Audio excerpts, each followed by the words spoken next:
somebody arriving later. That's obviously why you're here, to hear what he's got to say about the contents, I think, of the questions addressed to him as a result of his dictionary.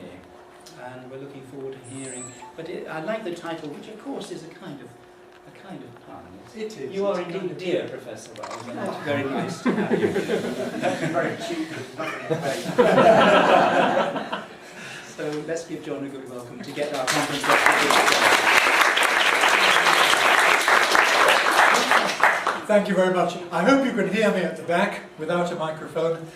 If I start to mumble, then you must wave your hands. Yes, I did a very foolish thing a year ago with the new edition of the Long Pronunciation Dictionary. I invited people to send me messages, questions, if there were things that they wanted to ask me. And well, this was very foolhardy, really, because it meant my email address became sort of public property, and I was quite afraid that I might be overwhelmed by hundreds of silly questions, sorry, sensible questions.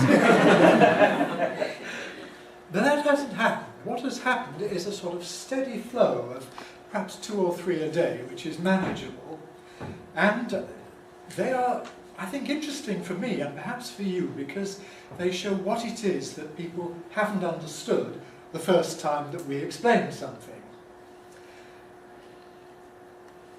Yes, well, there is the button people find, either on my own home page, or if you take the dictionary and put the CD-ROM into the CD-ROM slot, it comes up.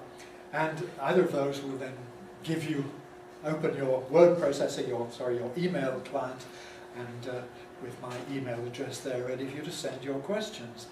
Yes, some of them are really unanswerable. Here's an example of one that I think is just incoherent. My name is Alan, and I'm a student in the College of Arts. I want one subject about the phonetic, and one subject about how I can pronounce the sounds of the palate. Thank you, Professor. I don't know what that's about, to be honest. So that really one has to put on one side. Sir, I can't really make out as to how should be syllables made. I try to do that, but fail. Can you explain it how we should pronounce a word in order to check its syllables? Well, I don't know how to explain how to say a word in syllables, really. That's too elementary a question. Probably, you know, face to face one could do something, but really not through email. Some are very basic. I like to ask you, these asterisks and so on are exactly authentic as in the message, how I can transcribe the nasal sound, ng and nk, in each of the middle and the end of a word as sing, singing, sink and pinky. And is the relation between the stress and the transcription of this nasal sound? Well, the answer is, of course, you tell them about the velar nasal symbol, but had they looked at the list of symbols, they would sort of know that. This is one that came actually yesterday evening. I'm trying to use Egyptian hieroglyph fonts and downloaded a PDF file that has a large collection of them. But when I copy an individual hieroglyph symbol into Word, it does not reproduce this. So I wonder what to do. Actually, I'm quite proud that I answered that one to the chap's satisfaction. He found a website, yes, devoted to hieroglyphs and so on, which had fonts compiled by the author of this website with PDFs attached to each font to tell you what was in that font. So he had a look at the PDF that told me what was in this font, but he hadn't actually downloaded and installed the font itself. So I just explained to him how to do that, and a few hours later came a very grateful message saying thank you. So that makes one feel. This question, on the other hand,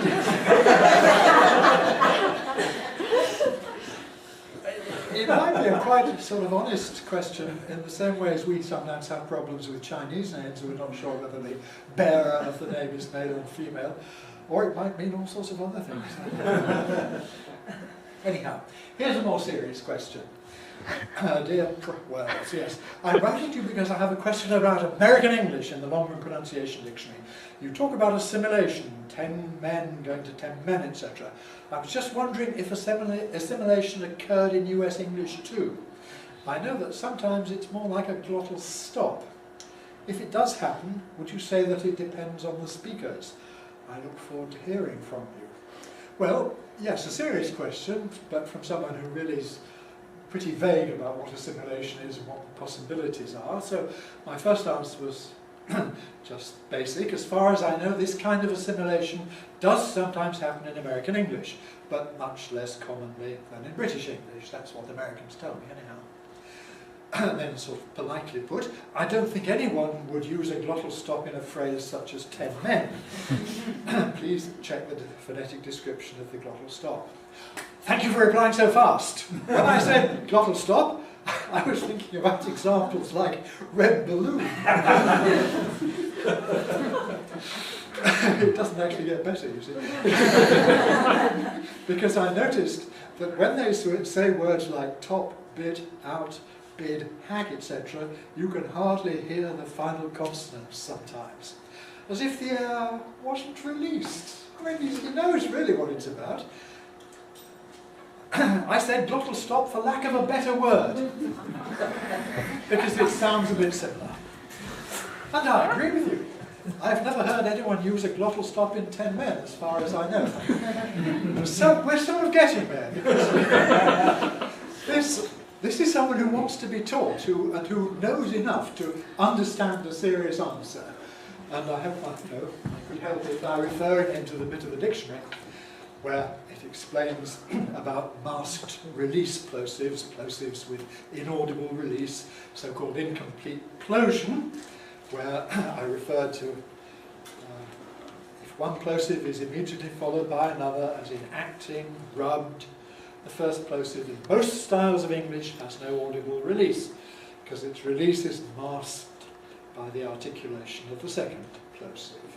So that's, of course, then what we would have in these words like top, if pronounced without an audible release, so top, bit, out, big, act, and so on, which is something that we teach people and which they need to know about, because one's first expectation is that each of these plosives would be completely released in all positions, so you'd expect acting, but as we know it's only South Africans and South Walians who actually do that at all often, and most of us don't. Now, more difficult questions. Why don't you write glottal stop symbol instead of T symbol where appropriate? Well, of course, there's a good case that can be made for doing so, but equally there's a good case for not doing so. Why would we not do this? Well, first of all, it would complicate the transcription unnecessarily. There's a general principle in phonetic transcription that you have a choice. You can either put a lot of detail into the transcription itself, or you can keep the transcription simple and have the complications in the conventions for interpreting the transcription. There have always got to be conventions to interpret any transcription system. You have to know about the language, what the things refer to.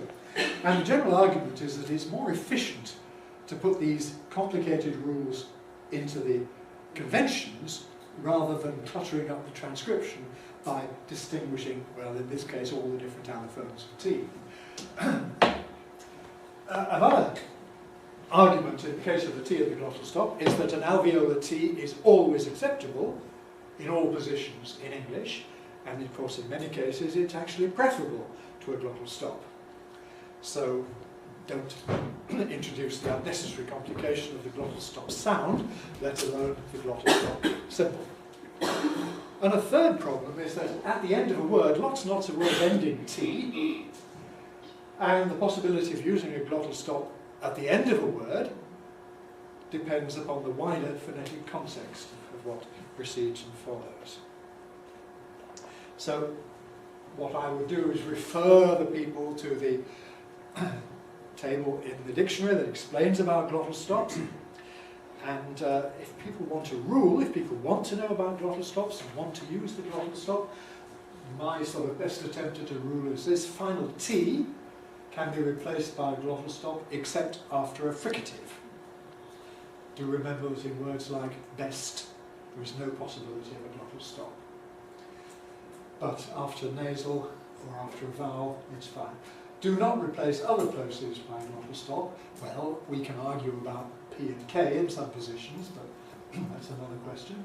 And in particular, do not replace B, D, G, but the G by a glottal stop, because this is the commonest mistake made by the sort of advanced learner who knows about glottal stops and wants to sound English by using some glottal stops. People tend to overdo it, and so apply it to voice plosives. Or alternatively, of course, if they come from a Cantonese background or similar background, where these tend to be replaced by glottal stops anyhow.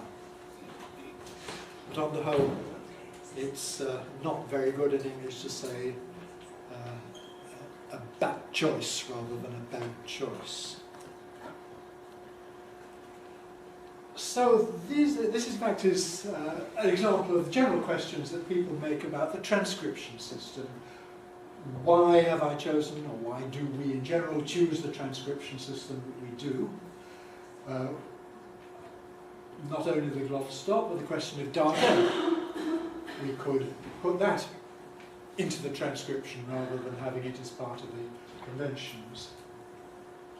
We could show more detail of vowel length. So here are some examples of things we might choose to do differently. Instead of writing department with two T symbols, we might choose to write department to the glottal stop, which is certainly the most usual pronunciation in this word, and therefore a word internal.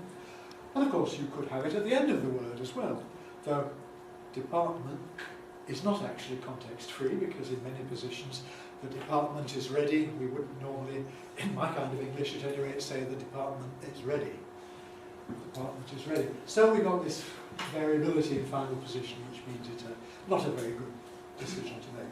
Dark L's, well, we've got sets like fill, filling, filled, fill, dark L, filling, clear L, filled, dark L. And, well, the trouble is, of course, that the first of these, it might be fill in isolation, but if I say fill it all up, fill, it's going to be a clear L because of what follows. Need and need, this is our length mark. Why, people say, do we show it in the positions where it gets clipped? We don't actually say neat, we say neat. That's the effect of the T. Again, the argument is it's better to teach the general rule of where we do this clipping before voiceless consonants, rather than build it into the transcription. Once you start with length marks, you need a half length mark here, but there are other degrees of length you can easily recognise. You're going to find yourself wanting 3/4 length marks, 1/4 length marks. You know, it becomes just too difficult. Other questions relate specifically to the dictionary and the way things are shown in the dictionary. All dictionaries of all kinds make use of abbreviatory conventions. That is, rather than writing everything out in full everywhere, they use abbreviations. And not all of these abbreviations are self-explanatory. So dictionary writers all hope that people will read the explanatory matter which explains what these abbreviatory conventions mean. And in particular, where we have phonetic symbols, to explain the meaning of particular symbols. Unfortunately, though, people don't do this. They don't read the instructions, they don't read the explanations, so they have queries. What are these new symbols? Letter I without length marks and letter U without length marks. Why are some letters in italics? Why are some letters written superscript, raised? Well, again, if they read the instructions, they find at great length an explanation of what these new symbols mean. The neutralization of E and I, the neutralization of U and O, and focusing in on a bit of this, the neutralization of E and A, so we have to distinguish the vowels in green and grin, leap and lip, but at the end of happy, it doesn't really matter as between those two which it is. We can say that it is the distinction is neutralised, and we explain the various positions in which this happens. And I say modern pronunciation dictionaries use a symbol which reflects this. Or we can give further explanations. This is from what I often talk to the summer course about when I explain the happy vowel, or shui, as some people like to refer to it. Was it one of you two who, somebody last year, who was, perhaps it was Jack? I think I told you, but it was my student Piers Messon who invented the It word. was Piers, that's right, okay. So he's made it as far as a little bracketed name here. If we got schwa, we can have shui, we have shwu. So, point being that you can say happy, you can say happy, you can say something intermediate, happy, and it doesn't matter at all. People are inconsistent. It depends partly, yes, on their accent and so on, but the point for the foreign learner, the EFL learner, is that it doesn't matter. Green, grin is enormously important. Sleep, slip. But happy, happy, nobody cares times. Finally, coffee, valley. Prevocalically, in these weak positions, glorious. Very difficult to say. Am I saying glorious, or am I saying glorious? At normal speed, glorious. You really can't tell. And, well, this also applies to the weak form of me, she, and so on. Giving tell me, we know which it is.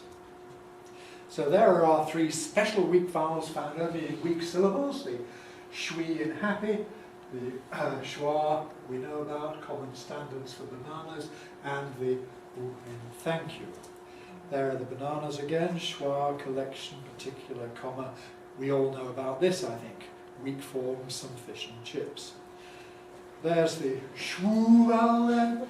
It's important to distinguish, well, fairly important to distinguish the vowels of food and good. Maybe I should say it isn't all that important, and if you're Scottish you can get away with saying food and good with perfect rhymes. Luke can look different for the English, so shoot and put. But at the end of thank you, weak form of you, doesn't matter at all. Indeed, if you say it with a sort of strong thank you, it sounds a bit foreign, particularly in the how do you do kind of exaggerated foreigners pronunciation. Someone said that to me 2 days ago, actually, how do you do? And okay, you could react to it, but I was very strongly tempted to, launch into a little lesson about how to weaken these words appropriately. Situation, is it I don't know. Influence, am I saying influence, or am I saying influence? Not really possible to say. Even words like stimulate, where it's got an A after it, and the variant of to that occurs before vowels, to accept, to acknowledge. So, okay, all dictionaries use this because it makes it possible to cater for several different pronunciations, several different phonetic forms, without retranscribing the whole thing. So, this is where we come to italics and superscripts. They enable us to save space by covering a number of different things. Well, in the dictionary I call this optional sounds. I'm afraid the sort of light blue that the dictionary uses to discourage photocopying also means that it doesn't come out terribly clearly on the screen. But anyhow, there it is. And the point is that some things we write in italics, the letter T in lunch in italics, because you can say lunch if you feel so inclined. Some say lunch, others say lunch. On the whole, we recommend lunch, so italics letters we recommend you to pronounce, similarly the schwa in bacon. You don't have to do it, you can say bacon without it, but it's simpler perhaps to say bacon. On the other hand, in fence, the raised T there, some people say fence, no T, some say fence, and I suppose because of the orthography as much as for any other reason, the dictionary recommends fence. Similarly in sadden, some people do say sadden, but contrary to the orthography, I would recommend sadden. So, superscripting means some people say that, but on the whole we don't recommend it. And there is the word conscience, which is a nice word because it's got 3 of these optional segments in it. Try saying it with them all present, conscience, conscience, conscience, and then try saying it with none of them there, conscience, conscience, conscience, conscience. And I have to say that my everyday pronunciation is with none of them there, conscious. But it doesn't matter. Pencil, all the options there, pencil, pencil. Old-fashioned people could even say pencil with an E. But with them all missing, pencil, pencil, pencil. And of course, in that position we're getting the new trend of vocalization and the L giving pencil, pencil. And of course you can make that T glottal, so you can have pencil, glottal stop, S, O, vowel if you like. Lots of possibilities. We don't want to waste space in the dictionary listing all these things one after another. Many of them we're going to ignore, but we can save space at least by using these abbreviatory conventions like raising it. Other questions about transcription concern the choice of symbols for particular phonemes. Two that tend to crop up time and time again are the vowel of words like dress and the R consonant. Why do we write the cardinal 2 symbol, the ordinary letter E, in dress rather than the cardinal 3 symbol, the special letter? And again, we have to strike a balance, as often in transcription, between making the transcription very explicit and keeping it simple.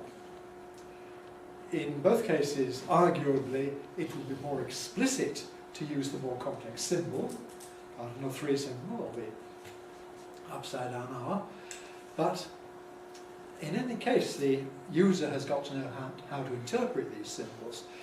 It doesn't seem to me to be helpful with Italians, for example, who have a contrast between venti and vanti. Their vanti is their open one. I don't want them to say dress in English. It doesn't sound right. They are, in fact, best advised to use their closer of the two vowels. On the other hand, with Germans, speakers of German who have an E and an E, das ist mein Bett, that's fine for English, bet or bed. So you can see the argument from their point of view. On the other hand, you know, then there are speakers of languages that don't have more than one vowel, mid-front unrounded vowel. Spanish, Italian, no, Spanish, Greek, Japanese. And for them it's an unnecessary complication to start talking about more than one possibility. In Greek you've got your ev, dendro, meaning tree and so on, for example, and that's fine in English, and it's the only vowel they have. Spaniards have an E, it's a bit closer than the Greek one, but again it'll do for English, because the English one does have a certain amount of leeway, of course. The upside down R symbol, well, you've got to teach people to make an English R, whatever you do. And I don't know that it's going to be much helped by using a special symbol every time you have this sound. You've got to teach red, and that's a task that is not helped by having a special symbol. If you do have a special symbol, then you've still got the difficulty of what happens after T in words like train, and what happens after D in words like drain, because of course what happens in those positions is that you get a fricative. And we don't say brain, we say drain. We don't say terrain, we say train. So changing the transcription, complicating the transcription, would not really make the teacher of pronunciation's task much easier. Well, yes, back to why don't you show dark L, why don't you mark aspiration? And all one can say is that whatever we choose to do, some users are going to be dissatisfied. And I think if we did react to this kind of question and show allophonic variation explicitly throughout, then this would just really make the entries more difficult to interpret.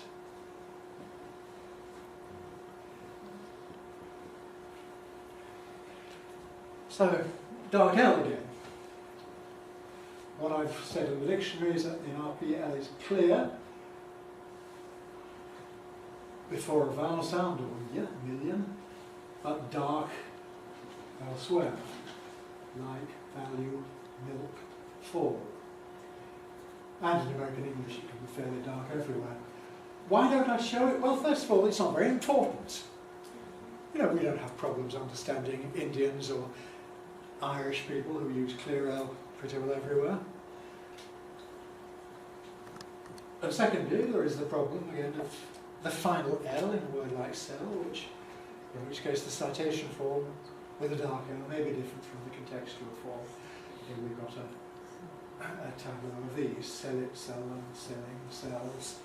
And then you still haven't told the user what to do in sell everything, which is of course clear, or sell nothing, which is dark.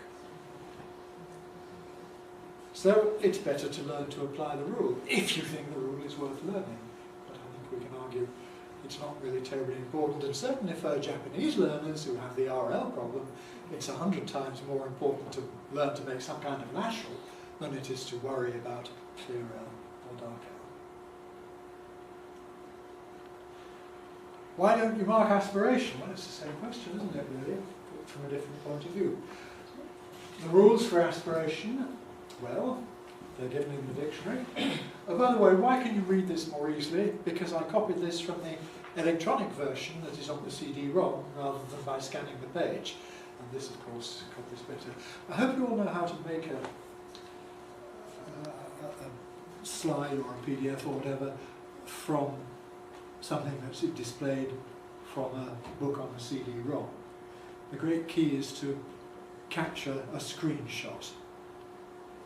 And for this you do Alt Print Screen. That's a very useful thing that is not widely documented but is absolutely wonderful. Once you've done that, Alt Print Screen puts it on the clipboard. You can then do Control V and insert it into whatever document you're working on. I throw that in because it's such a useful bit of information, which I say is not widely documented really. Anyhow, what you do in Mac and Macintosh I have no idea at all. They dry. You do what? They dry. Yes. I try not to be rude about Macintosh users because they're very keen on Macintoshes, but things do work differently and I don't know how to do it. Okay, PTK are aspirated at the beginning of a syllable with a strong vowel. Pin, tail, come, appeal, retain, maritime. Well, I think in maritime anyhow. And if one of L, R, W, yod comes between the plosive and the vowel, then of course the effective aspiration is to devoice the liquid or the semivowel, so in play, prove, twin. You see, once people start writing in aspiration explicitly, they tend to do it here as well, and you get P, little hl, which is nonsense, because the little h, as it were, and the L have to be simultaneous. Play, prove, twin, accuse. Would it be helpful to show all that in the dictionary? I don't really think so. Then they're unaspirated when preceded by S. Spin, stack, school, screen, the R is voiced there, or maybe.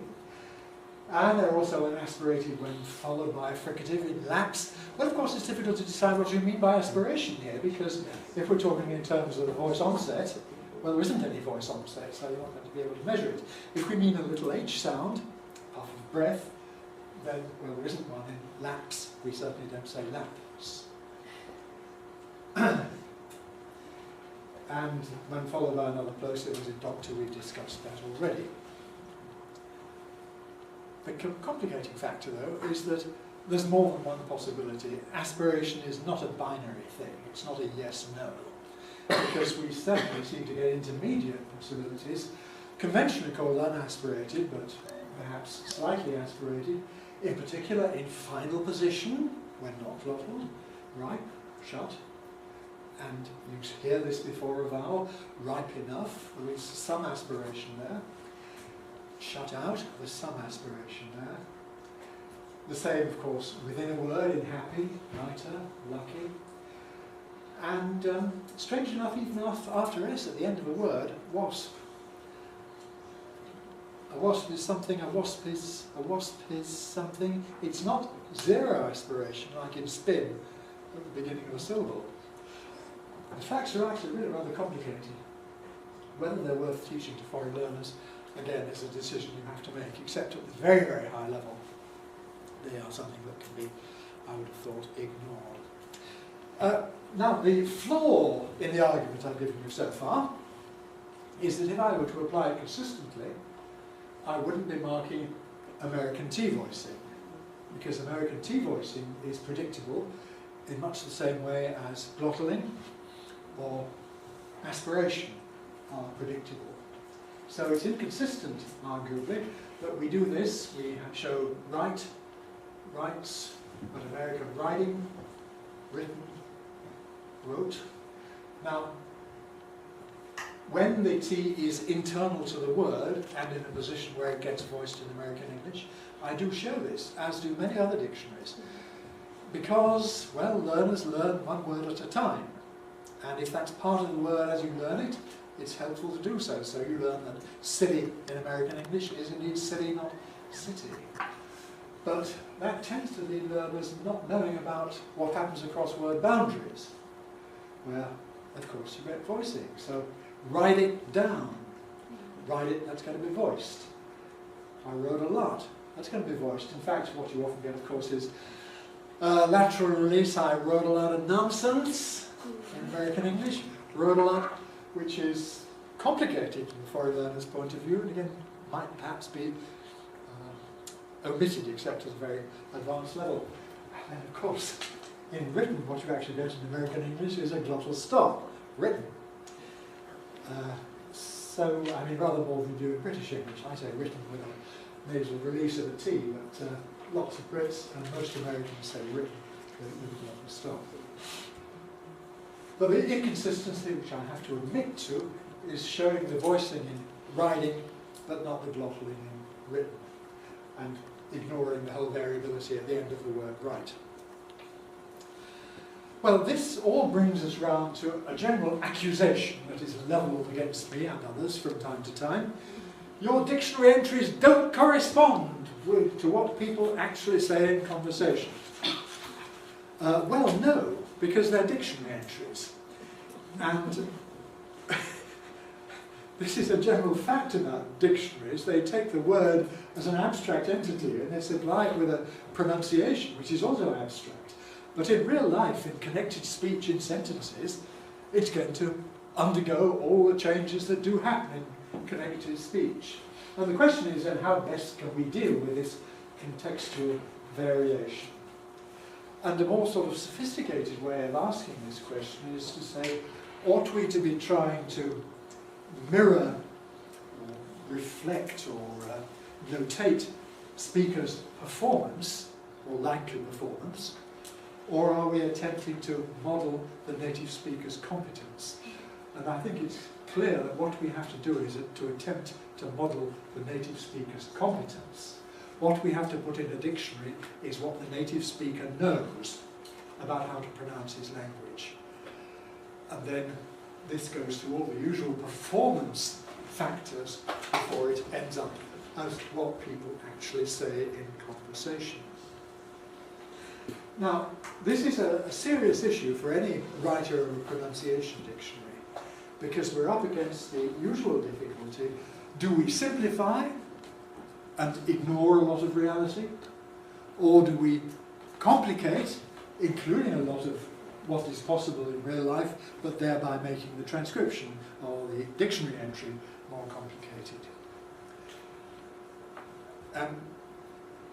These tableaus compare the solutions found by EPD, that's the Cambridge Pronunciation Dictionary, traditionally English Pronouncing Dictionary, current version, my own Longman Pronunciation Dictionary, and the Oxford Dictionary of Pronunciation, some of you may have come across. And, well, you see, the first thing is, in real life, people drop H's in Britain. A very common pronunciation of the word having is having. No dictionary tells you this. There's a conspiracy of silence, if you like, among all dictionary writers to ignore this pronunciation, which of course corresponds to the stigmatization heaped upon it by our speech community. It's regarded as a wrong pronunciation. And if any dictionary included it, people would be shocked. People would probably refuse to buy the dictionary, they would condemn it, they would say, this person doesn't know what he's talking about. I mean, if you remember the furore that happened in the United States when the Webster's Third International included an entry for ain't which is obviously a very frequently used word in American English, but they felt that it was an awful thing that it had been recorded in the dictionary. Well, I try to incorporate a lot of stuff that other dictionaries don't, but I go along with others in not showing things like age dropping and ignoring, except in the note at the appropriate place, the alveolar variant of the ing ending.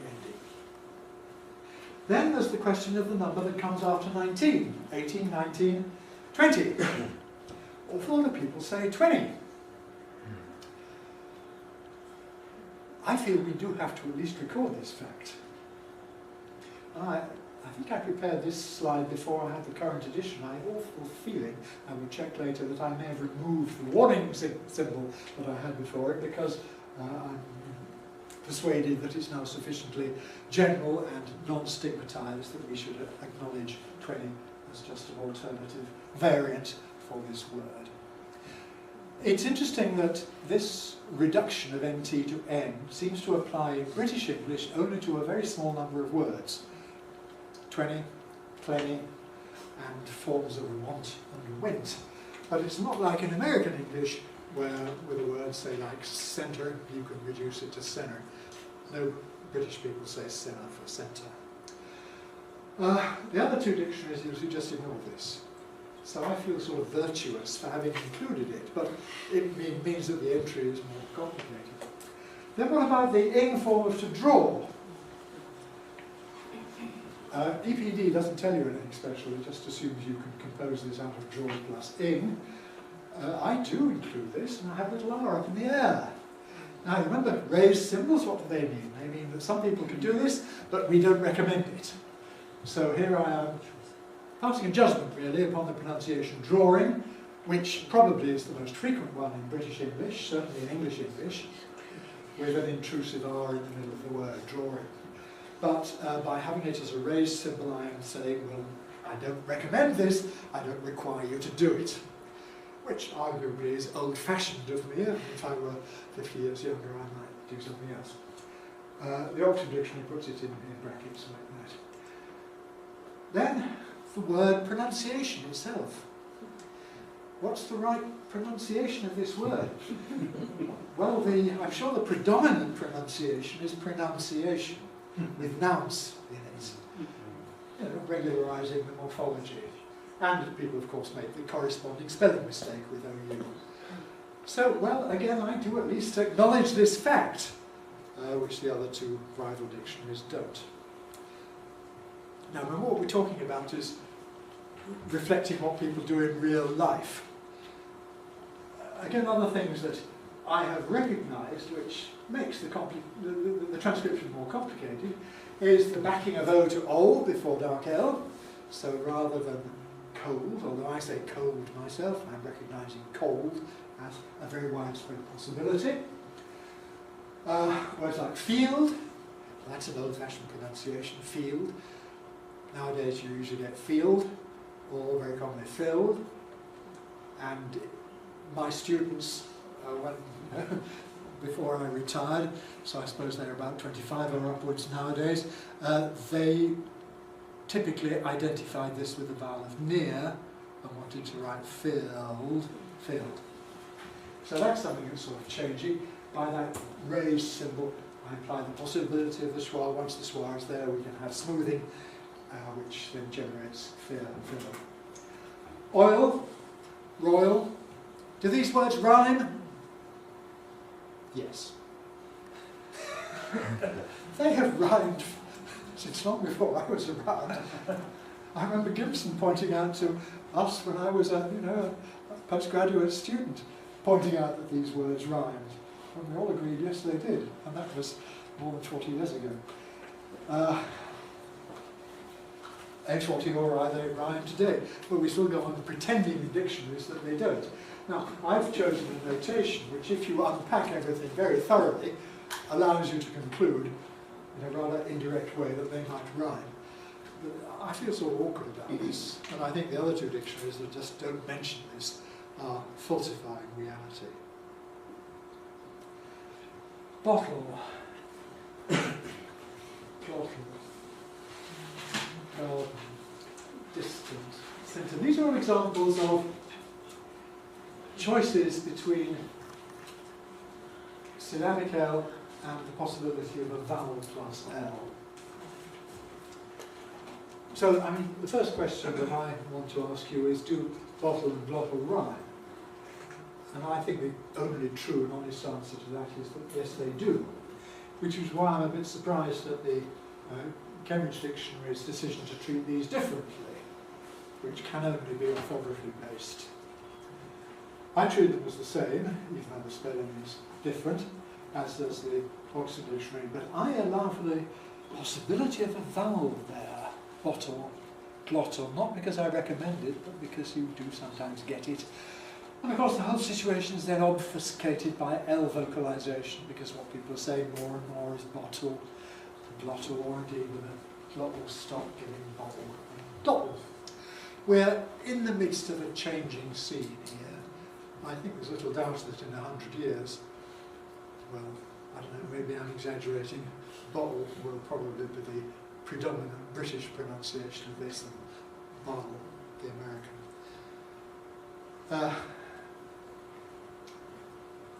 What's really awful is these words like generally. I have a rather complicated notation for generally.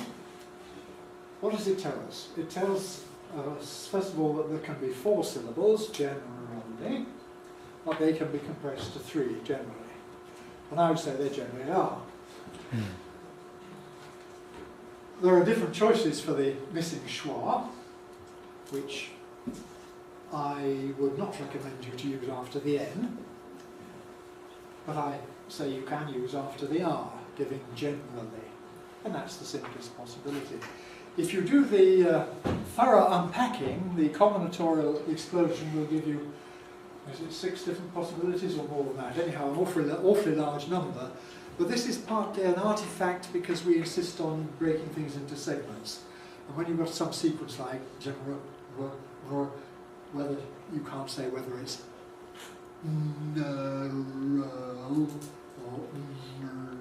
or some reduction of that. Very difficult to decide. The other dictionary to make other choices. EPD is wrong because EPD implies that it's always 4 syllables. Untrue. It isn't. I would guess that 90% of the time it's 3 syllables. ODP reflects this reasonably by using brackets, but complicates things in a different way by telling you that it may have schwa L or syllabic L, which is true, but which I sort of read into this. More of the same in convenient, glorious. The problem here is whether it is true that British English and American English are different in words like convenient.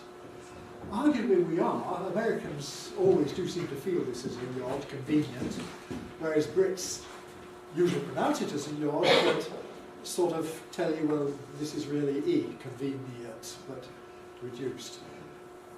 If we were, corpus-based, listening to a spoken corpus, I'm sure we couldn't tell any difference between British English and American English. But if, as I think we have to, we're responding to the speaker's internalized competence, then maybe there is a distinction we can talk about. I think we've done enough of those, and so it's time for me to turn it over to you, if you wish, to ask Professor Wells. Thank you very much.